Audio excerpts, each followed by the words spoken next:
He soared through the galaxy as Han Solo, cracked his whip as Indiana Jones, and hunted replicants in a dystopian future. He's one of the highest-paid actors in Hollywood, yet he's been called worthless and claims to not even care about fame. This is Harrison Ford, the enigmatic movie legend whose contradictions and controversies are as captivating as his iconic roles. From a bullied schoolboy to a self-taught carpenter-turned-blockbuster star, Ford's journey to the top is anything but ordinary. Why did he loathe his role as Deckard in Blade Runner? How did childhood trauma shape his complex personality? And what near-death experience almost ended it all? Let's get into the detail. Harrison Ford had a humble beginning in Chicago, Illinois, where he was born in 1942. His father, Christopher Ford, worked in advertising, while his mother, Dorothy Niddleman, was a former radio actress who dedicated herself to raising Harrison and his younger brother, Terrence. The family had a diverse heritage, with Harrison inheriting both his Irish ancestry from his father's side and his Jewish roots from his mother's side. He once humorously remarked, "As a man, I've always felt Irish. As an actor, I've always felt Jewish."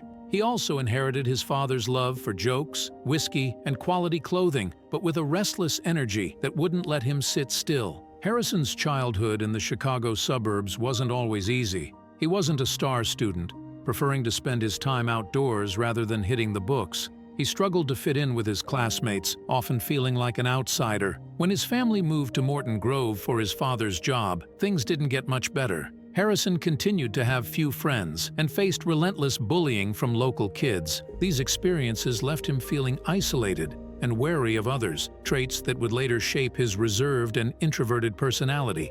He was often the smallest kid in his class, facing physical and emotional torment from his peers. The bullies would drag him up a hill and throw him down, leaving him more mentally scarred than physically injured.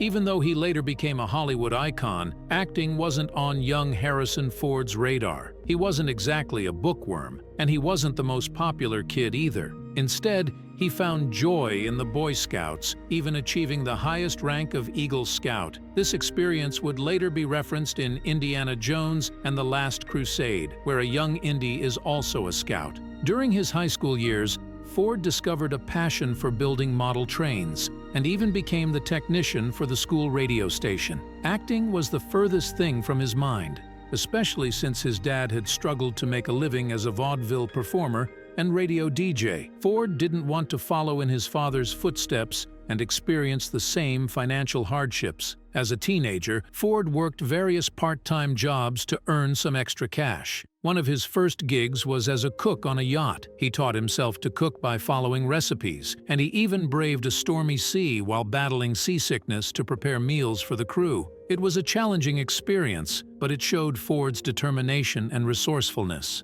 After graduating high school, Ford enrolled at Ripon College in Wisconsin, mainly due to his parents' encouragement and the financial investment they made in his education. He majored in philosophy, but wasn't a particularly engaged student. To boost his chances of graduating, he took a drama class, not realizing that it would require him to perform on stage. This unexpected challenge forced Ford to confront his fear of public speaking. In June 1964, he made his theatrical debut in a student production of the Threepenny Opera, landing the lead role. To his surprise, he was hooked. He had finally found something he was truly passionate about. But just days before graduation, disaster struck. He was expelled from college for poor academic performance. With no degree and a burning passion for acting, he set his sights on Los Angeles, the heart of the film industry. Before embarking on this adventure, he made two important decisions: to marry his college sweetheart, Mary Louise Marquardt, and to pursue a career in comedy. These choices, while exciting,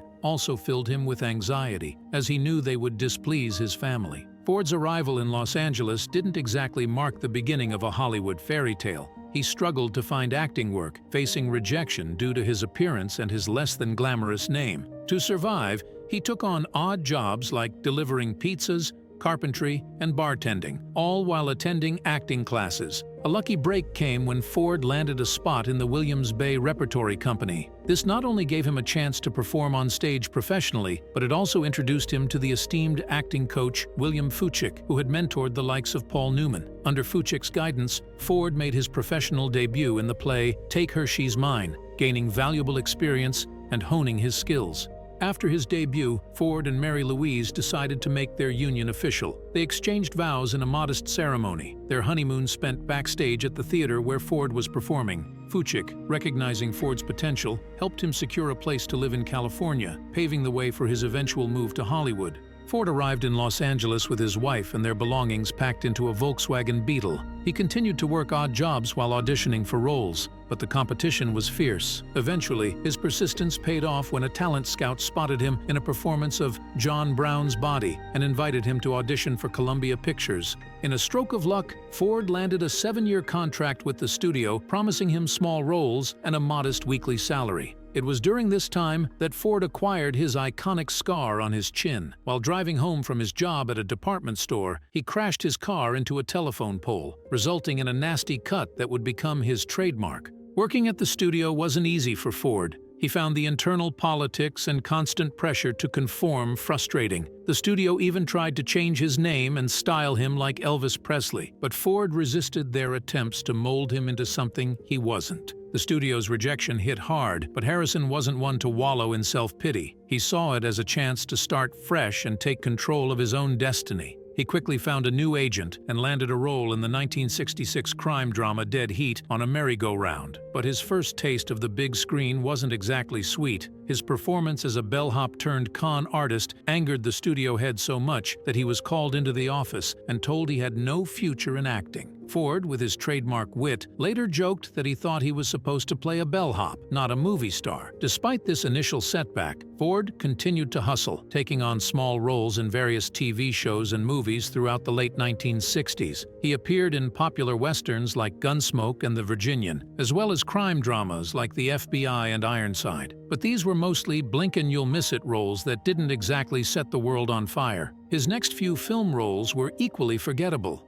In the comedy Love, he had a brief scene where he punched Jack Lemmon in the face, and in the western A Time for Killing, he played a minor character. These roles didn't exactly scream leading man, and after a string of disappointments, Columbia Pictures decided to let him go, claiming he didn't have the talent to make it in Hollywood. But Ford wasn't ready to throw in the towel. He quickly signed with Universal Pictures, hoping to find better opportunities through their Young Talent program. However, the roles he was offered were still small and unfulfilling. He felt frustrated and unappreciated, realizing that he needed to find a way to support his growing family, which now included 2 young sons. So, Ford took a drastic step and put his acting dreams on hold. He decided to become a self-taught carpenter, using his hands and his resourcefulness to make a living. It was a humble profession, but it allowed him to provide for his family and gave him the freedom to be selective about his acting roles. He would wait for a substantial role to come along, rather than settling for anything less. Ford's carpentry skills quickly became in demand in Hollywood. He built a stage for a Jim Morrison concert, a home tanning bed for actress Sally Kellerman, and even assembled furniture for producer Fred Roos. His business thrived, allowing him to support his family and pursue his passion for woodworking. But deep down, Ford never gave up on his acting dreams. He continued to take acting classes and audition for roles, always hoping for that one opportunity that would change everything. Despite his initial struggles, luck finally smiled on Harrison Ford when he was introduced to producer Fred Roos. Roos, impressed by Ford's charisma and talent, promised him an audition for George Lucas's upcoming film,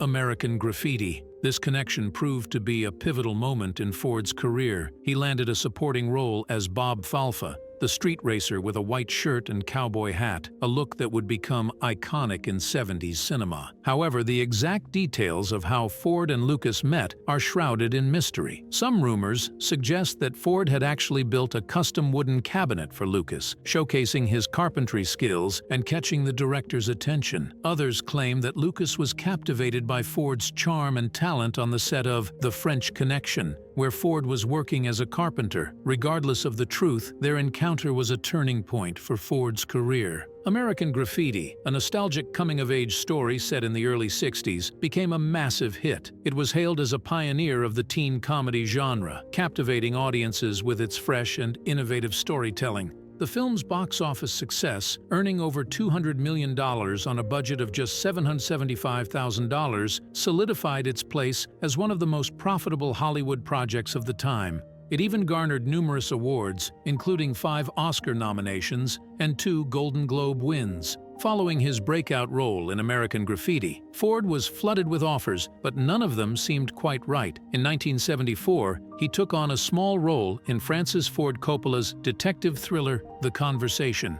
The role, initially described as the young man, was written specifically for Ford after he missed out on another part. Always looking to add his own flair, Ford asked the costume designer to spend $900 on a unique Brioni suit, aiming to give his character a distinct look. He even suggested to Coppola that his character could be gay, adding another layer of complexity to the role. But even with these efforts, Ford's career continued to stall. He landed minor roles in films like Love and A Time for Killing, but none of them propelled him to stardom.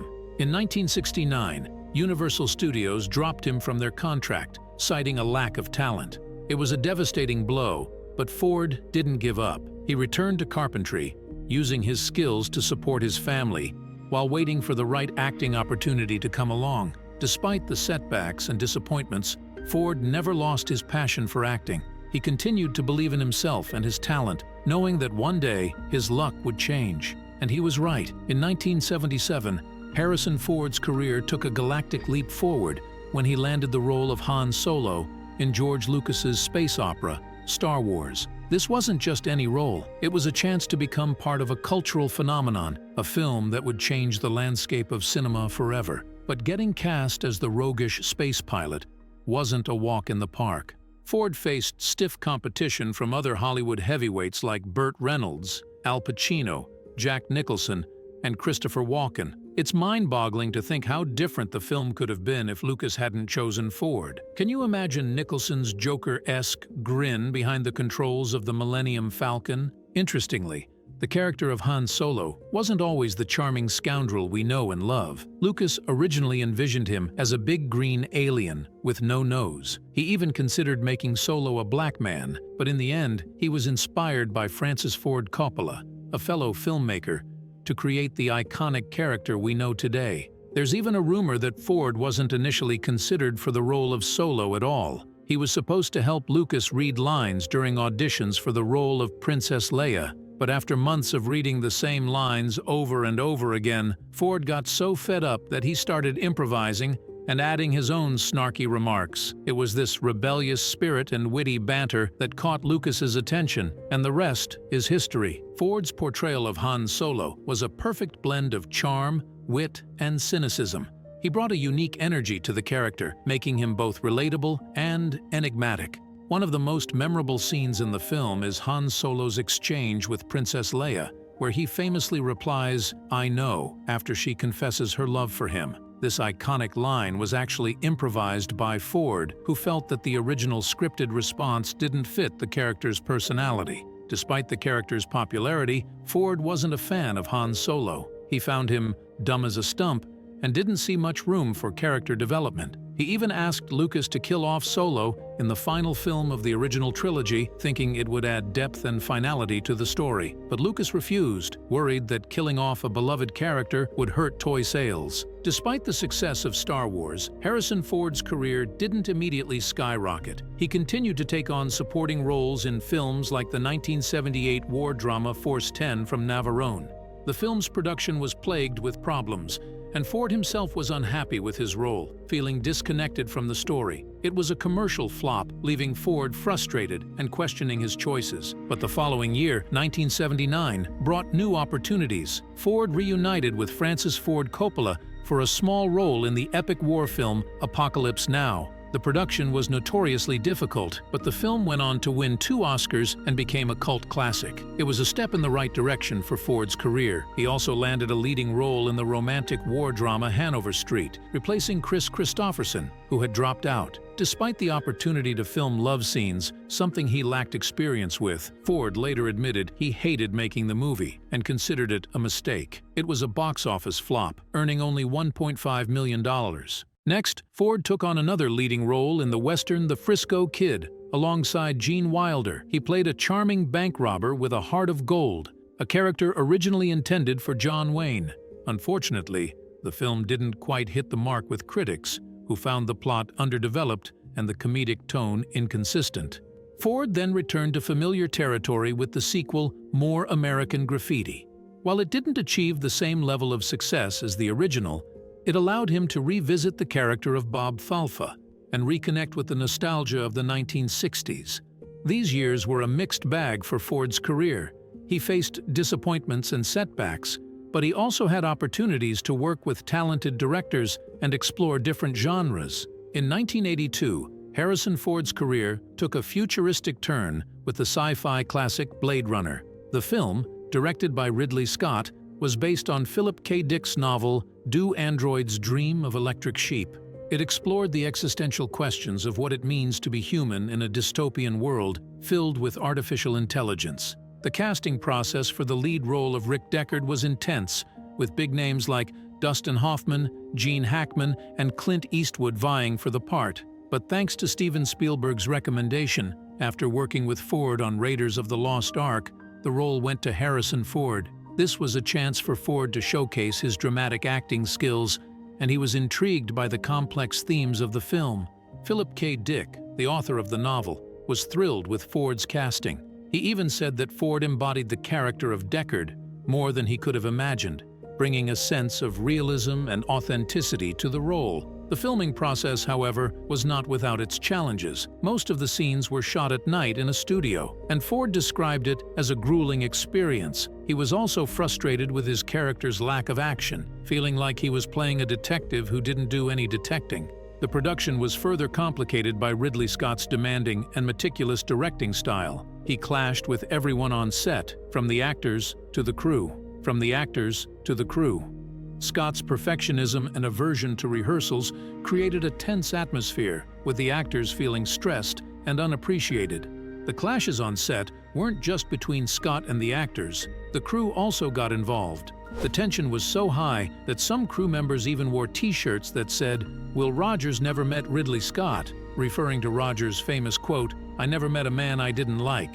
It was a subtle jab at Scott's demanding nature and his tendency to clash with those around him. Despite the behind-the-scenes drama, Blade Runner eventually made it to theaters. However, it wasn't an immediate hit. Test audiences were confused by the film's complex plot and ambiguous ending, and the studio demanded changes. They wanted a happier ending and more voice-over narration to explain things. It was a tough pill for Scott to swallow, but he had to compromise to get the film released. Unfortunately, even with the changes, Blade Runner flopped at the box office. Critics were divided, some praising its visuals and atmosphere, while others found it pretentious and slow-paced. The general audience, expecting a typical action movie, was also disappointed. It would take years for Blade Runner to gain the recognition it deserved as a cult classic and a groundbreaking piece of cinema. After the Blade Runner debacle, Harrison Ford's career entered a quieter phase. He still worked on various projects, but none of them really stood out. But in 1985, he caught a break with the lead role in the thriller Witness, directed by Peter Weir. The film, about a police officer who protects a young Amish boy who witnesses a murder, was a departure from Ford's usual sci-fi roles.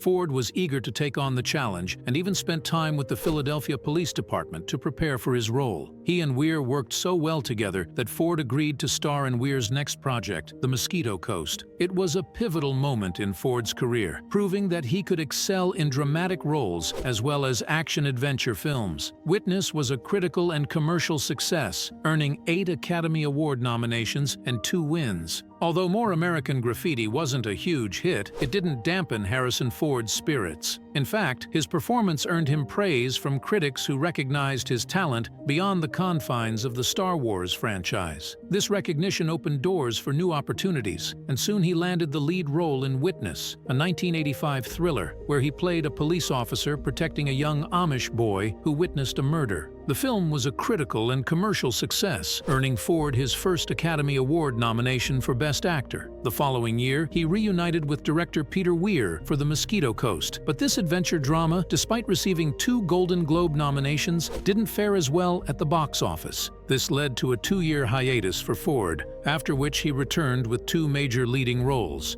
In 1988, he starred in Roman Polanski's thriller Frantic, playing an American surgeon desperately searching for his kidnapped wife in Paris. Despite positive reviews, the film didn't perform well financially. However, Ford's next project, Working Girl, 1988, directed by Mike Nichols, was a different story. This romantic comedy drama, co-starring Melanie Griffith and Sigourney Weaver, was a critical and commercial success, earning 6 Oscar nominations and solidifying Ford's status as a leading man. With his career back on track, Ford continued to work steadily throughout the late 80s and early 90s. In 1990, he starred in the legal thriller Presumed Innocent, playing a district attorney suspected of murdering his mistress. The film was a massive hit, grossing over $221 million worldwide. Ford then teamed up with director Philip Noyce for the political thriller Patriot Games, 1992, based on the Tom Clancy novel. He played CIA analyst Jack Ryan, a role that would become one of his most iconic characters. The film, a sequel to The Hunt for Red October, was a box office hit, earning $178 million. During filming, Ford even accidentally hit his co-star Sean Bean in the face with a boat anchor, leaving him with a scar above his eye. 2 years later, Ford reprised his role as Jack Ryan in Clear and Present Danger, 1994. This sequel was even more successful than its predecessor, grossing $215 million and earning 2 Oscar nominations. After Blade Runner, Harrison Ford continued to build his acting career with a mix of success and setbacks. In 1993, he starred in The Fugitive, a thrilling action movie where he played Dr. Richard Kimball, a man wrongly accused of murdering his wife. The film was a massive hit, grossing over $368 million worldwide and earning critical acclaim for Ford's performance. Critics praised Ford's ability to portray Kimball's desperation and determination as he evaded the authorities and searched for the real killer. Desson Howe, a critic for The Washington Post, wrote that Ford was the perfect writer for the project with his hangdog handsome everyman presence. He said it was great fun to ride along with him as he raced against time to clear his name. With this success, Ford reached a point in his career where he could be more selective about his roles. He chose projects that interested him, rather than just taking whatever came his way. In 1997, Ford starred alongside Brad Pitt in The Devil's Own, a drama about an IRA operative who hides out in New York City and befriends an unsuspecting police officer. The film explored themes of loyalty, betrayal, and the conflict between duty and personal relationships. Despite a hefty budget of $90 million, the movie barely broke even, earning $140 million at the box office. But Ford's next project, Air Force One, 1997, was a resounding success. In this action thriller, he played the President of the United States, fighting off terrorists who hijacked Air Force One. Gary Oldman co-starred as the villainous Igor Korshunov, and the two actors had such great chemistry that Ford later called Oldman his favorite on-screen adversary. Interestingly, the role of the president was originally written for Kevin Costner, but he turned it down and recommended Ford instead. Before filming began, the cast and crew were given a rare opportunity to tour the real Air Force One, thanks to Ford's influence and connections. Air Force One was a box office smash, earning $37 million in its opening weekend and eventually grossing over $315 million worldwide. It even surpassed Men in Black at the box office, becoming the highest-grossing action film of the year. Critics praised the film's thrills and suspense, with Rolling Stone calling it superior escapism and a class act. Even President Bill Clinton, who was in office at the time, enjoyed the film, though he pointed out that the real Air Force One didn't have the same escape features as the one in the movie. Air Force One was nominated for 2 Oscars and won several other awards, including the ASCAP Top Box Office Films Award. The new millennium brought mixed fortunes for Harrison Ford's career. In 2000, he starred in the supernatural thriller What Lies Beneath, playing a seemingly perfect husband hiding a dark secret. While the movie performed well financially, grossing $291 million worldwide, critics were less enthusiastic. Some found it overly long and unconvincing, but Ford's performance as the sinister Norman Spencer was praised for its chilling intensity. Then came a string of box office disappointments: K-19, The Widowmaker, 2002, Hollywood Homicide, 2003, Firewall, 2006, and Crossing Over, 2009. Despite these setbacks, Ford remained a charismatic presence on screen, his performances still marked by his signature intensity and understated charm. He even poked fun at himself with a cameo appearance in the comedy Bruno, showing his willingness to embrace self-deprecating humor. In 2010, Ford starred alongside Brendan Fraser and Kerry Russell in the medical drama Extraordinary Measures. He played a gruff scientist racing against time to find a cure for a rare disease affecting his children. While Ford's performance was well received, the film itself failed to impress critics and audiences, labeled as suitable for TV viewing rather than a cinematic experience. The romantic comedy Morning Glory 2010 fared slightly better. Ford took on a supporting role as a grumpy news anchor forced out of retirement to co-host a failing morning show. His performance was praised for its wit and charm, showcasing his ability to shine even in a smaller role. In a surprising turn, Ford returned to the sci-fi genre in 2011 with the Western-infused Cowboys and Aliens. He played a tough-as-nails colonel, leading a group of cowboys and Native Americans against an alien invasion. The film, co-starring Daniel Craig, was a unique blend of genres, but its high budget and mixed reviews led to a disappointing box office performance. Another sci-fi venture, Ender's Game, 2013, followed a similar fate. Ford played Colonel Hiram Graff, the commander of a military training program for children who are tasked with saving Earth from an alien threat. While the film boasted stunning visual effects, it was criticized for its shallow plot and underdeveloped characters. However, amidst the sci-fi flops, Ford found success in the biographical drama 42.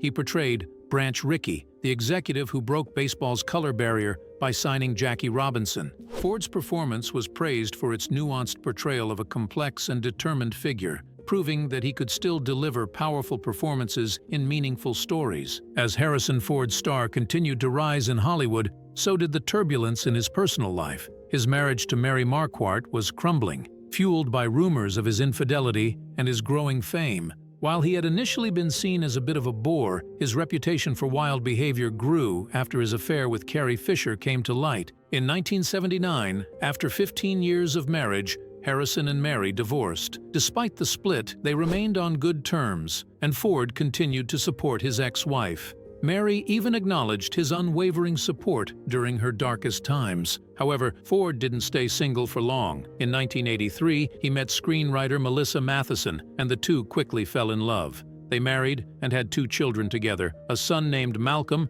and a daughter named Georgia. Ford and Matheson shared a passion for nature and adventure, even buying land in Wyoming and building a home there. But by the late 1990s, their marriage began to unravel. Rumors swirled of Ford's affairs with various actresses, including Lara Flynn Boyle, Wendy Crewson, Robin Wright, and Minnie Driver. Initially, Ford denied these rumors, but when scandalous photos surfaced, he was forced to admit to his infidelity. Their marriage eventually ended in a costly divorce in 2004, with Ford paying Matheson a staggering $85 million settlement and giving her their oceanfront mansion. Despite the financial blow, the couple reportedly parted amicably, with Matheson holding no grudges against her former husband. In the years since, Ford has found love again with actress Callista Flockhart, whom he met at the Golden Globes in 2002. They married in 2010 and have a son together. Flockhart shares Ford's passion for flying, and the couple often enjoys adventures together in his vintage planes. However, Ford's love of flying has also led to some dangerous incidents. In 2015, he crashed a vintage World War II plane on a golf course, suffering serious injuries. The accident forced him to reevaluate his life and prioritize his family's well-being. Despite this near-death experience, Ford continued to fly, although his wife no longer joins him on flights in vintage planes. He's also had other close calls, including accidentally landing on a taxiway instead of a runway and crossing paths with a Boeing 737 while piloting a private jet. These incidents, while embarrassing, haven't dampened his love of aviation. Even with 2 decades of experience under his belt, Harrison Ford's career still had its ups and downs. In 1982, he starred in Blade Runner, a now iconic sci-fi film directed by Ridley Scott, but the production was a nightmare, with clashes between Scott and the cast and crew, including Ford himself. Ford disliked his character, Rick Deckard, and found the experience frustrating. Despite the behind-the-scenes drama, the film eventually became a cult classic, sparking debates about Deckard's true nature that continue to this day. After Blade Runner, Ford's career entered a quieter period with a few less notable films. But in 1985, he bounced back with Witness, a critically acclaimed thriller that earned him his first Oscar nomination. He even recommended director Peter Weir for the project, and their collaboration was so successful that Ford agreed to star in Weir's next film, The Mosquito Coast. Unfortunately, The Mosquito Coast flopped at the box office, despite receiving 2 Golden Globe nominations. This setback led to a 2-year hiatus for Ford, after which he appeared in 2 films in 1988, Frantic and Working Girl. In Frantic, he played an American doctor searching for his kidnapped wife in Paris. The film received positive reviews but underperformed at the box office. Working Girl, on the other hand, was a hit, earning 6 Oscar nominations and showcasing Ford's comedic side. From then on, Ford maintained a steady pace, starring in 1 film a year until the late 90s. Some notable projects included Presumed Innocent, 1990, where he played a district attorney suspected of murder, and The Patriot Games and Clear and Present Danger films, where he portrayed the iconic CIA analyst Jack Ryan. These action-packed thrillers were box office successes and solidified Ford's status as an action star. In 1993, Ford starred in The Fugitive, another blockbuster hit that followed the story of a doctor on the run after being wrongly accused of murder. Ford was determined to get the role, not only because he wanted to play a character different from himself, but also because he wanted to finally grow a beard on screen. The film was a huge success, grossing $368 million worldwide, and it even inspired a popular catchphrase, "I didn't kill my wife." Despite his success, Ford wasn't always easy to work with. He could be grumpy and short-tempered in interviews, often resorting to sarcastic remarks and one-word answers. But this didn't stop him from being a beloved and respected figure in Hollywood. In 2008, Ford returned to the world of Star Wars in The Force Awakens, reprising his iconic role as Han Solo. While initially reluctant to return to the franchise, he was persuaded by director J.J. Abrams' vision for the film. This time around, Solo met a tragic end, sacrificing himself to save his son. However, Ford would briefly return as a memory in the final installment of the sequel trilogy, The Rise of Skywalker. In 2020, Ford starred in The Call of the Wild, an adventure film based on Jack London's classic novel. He played John Thornton, an aging prospector who befriends a dog named Buck. Ford embraced the challenge of playing an older character, stating, "I like playing an old guy. If I wasn't having a good time,